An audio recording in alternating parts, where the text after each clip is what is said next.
తమిళనాడు రాజకీయాల్లో ఓ సరికొత్త శకం మొదలైంది. 234 స్థానాల్లో ఉన్న అసెంబ్లీలో దళపతి విజయ్ నేతృత్వంలో తమిళగ వెట్రి కళగం పార్టీ ఏకంగా 100కు పైగా స్థానాలు దూసుకెళ్లి ప్రపంచం సృష్టించింది. దశాబ్దాలుగా సాగుతున్న డీఎంకే, ఏడీఎంకే రాజకీయాలకు విజయ్ గట్టిగా చెక్ పెట్టారు.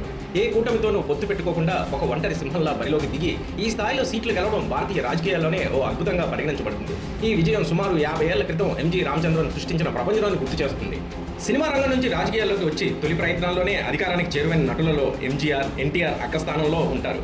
1972లో డీఎంకే నుంచి బయటకు వచ్చి ఏఐడీఎంకే స్థాపించిన ఎంజీఆర్ 1977లో తొలి ఎన్నికల్లోనే అధికారం కైవసం చేసుకున్నారు. అదేవిధంగా ఆంధ్రప్రదేశ్లో ఎన్టీఆర్ 1983లో కేవలం 9 నెలల కాలంలోనే కాంగ్రెస్ను ఓడించి చరిత్ర సృష్టించారు. ఇప్పుడు విజయ్ కూడా అదే తరహాలో తన మాస్ ఇమేజ్ను ఓట్లుగా మార్చుకోవడంలో సక్సెస్ అయ్యారు. విజయ్ సాధించిన ఈ ఘనత గతంలో చిరంజీవి, పవన్ కళ్యాణ్, కమల్ హాసన్ వంటి హేమహైములు సాధించలేని అరుదైన రికార్డు.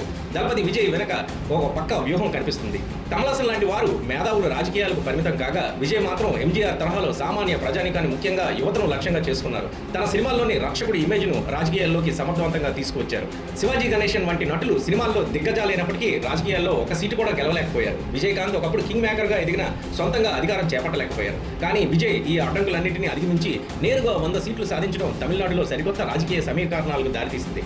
పాత పార్టీల పునాదులను కదిలిస్తూ దళపతి విజయ్ ఇప్పుడు తమిళనాడు ఒక బలమైన పవర్ సెంటర్ గా అవతరించారు. సినిమా బాక్సాఫీస్ వద్దే కాదు, ఈవీఎంల వద్ద కూడా తన మ్యాజిక్ పనిచేస్తుందని విజయ్ నిరూపించారు.